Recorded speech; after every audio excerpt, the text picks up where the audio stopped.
Have you ever been on a mission trip before? With your friends, with your youth group, with your family? Last summer, I got to go on my very first mission trip with my youth group.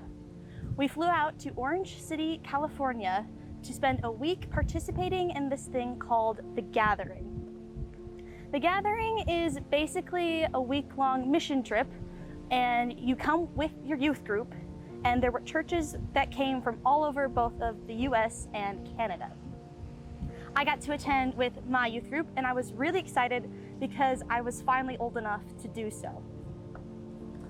I remember walking into worship the first night and sitting down and being really excited. And after we had sung some songs, the speaker comes on stage to give us a rundown of what the week is going to look like. He talks about how some of us in our youth groups will be stationed in lots of different places throughout the week, doing lots of different types of service activities and meeting lots of new people. Some of us would be stationed in one place doing the same kinds of service projects over and over again in the same location. And I remember sitting in my chair and being surprised. My youth pastor had already told me personally that our youth group would be moving locations and going lots of different places and doing lots of different things, but I hadn't known that some churches would be in the same spot having to do the same things. I remember actually feeling bad for those people because they were stuck doing such monotonous work, and also feeling very grateful that I did not have to. I was lucky. I was going to go all these different places, help in all these different ways.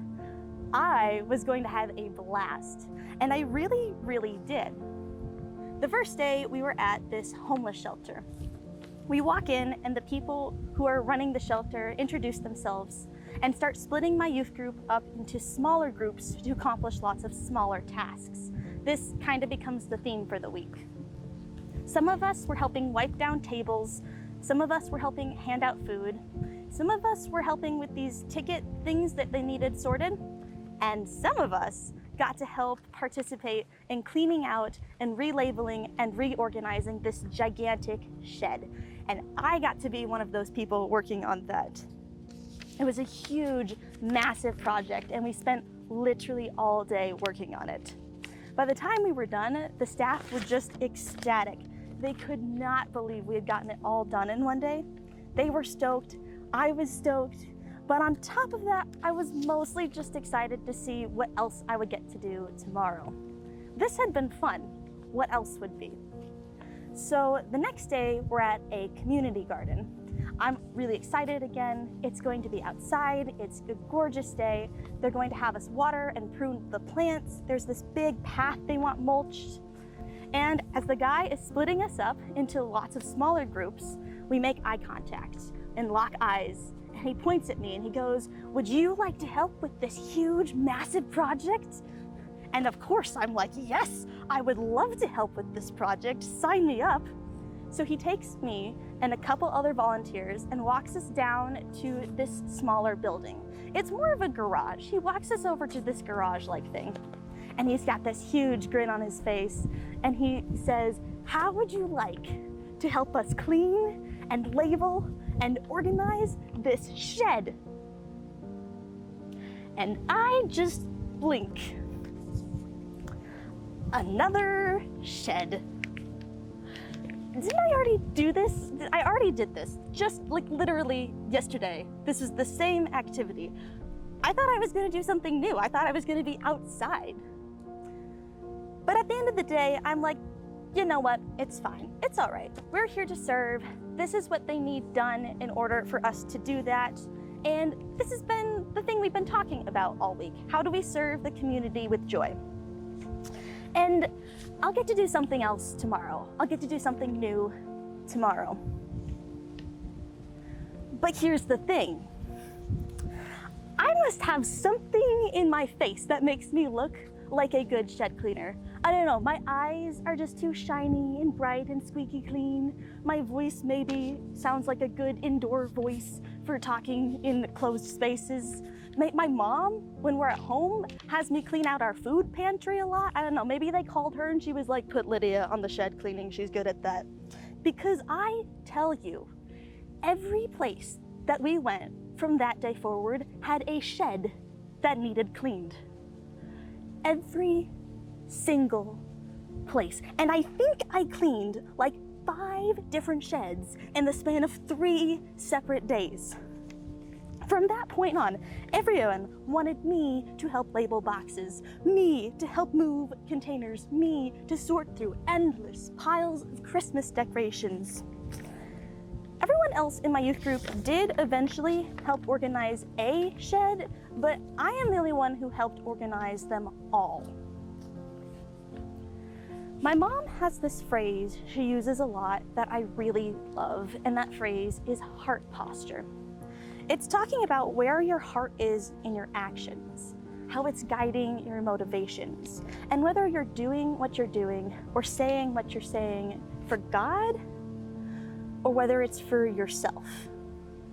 And not exactly just for yourself, but whether it's done selfishly. I went into that week of service pitying the people who had to repeat this. I went into that week of service pitying the people who had to repeat the same service project over and over and over again, because that didn't sound fun to me. And even though I traveled and went to a bunch of different locations like I thought I wanted, I still wound up doing the same thing over and over again, which is exactly what I had been so opposed to doing. I believe God purposely put me in a position to experience that, because he knew if I didn't, my heart posture would remain slouched, crooked, turned in on itself and what I wanted as opposed to the people we had come to bless. He needed me to focus on the heart of our mission, not simply the idea of it. I came out of that week with the realization of what serving others actually means. It means serving others. And you know what the crazy thing is? That mission trip, doing the opposite of what I expected, is and will always be one of the most amazing opportunities I've ever gotten. The most fun, the most joyful, the most God-centered. Because when my sights were set on God instead of myself, I was able to carry out his work in a way that fulfilled me as well. Philippians 2:3-4 says, "Do nothing out of selfish ambition or vain conceit. Rather, in humility, value others above yourself, not looking to your own interests, but each of you to the interests of others." My issue wasn't that I didn't want to serve. I did want to. My issue was that I was so focused on my own interests that I couldn't do so honestly. And God knew that. So he took my interests away. Maybe you too are finding yourself in an uncomfortable or awkward position right now. Maybe something is not going quite how you wanted.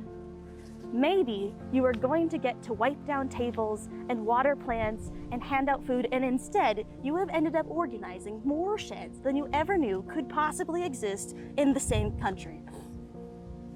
But God is working in all of those unforeseen, uncomfortable circumstances, and I invite you to check your own heart in those moments. See where it is, what's guiding it, who it's focused on. Because maybe those little things that are going wrong are actually going right. And maybe God is simply inviting you to turn your eyes outward, away from yourself, and back to him. Because, as I had to learn myself, it is only with the correct posture that our hearts can truly learn to love and serve each other.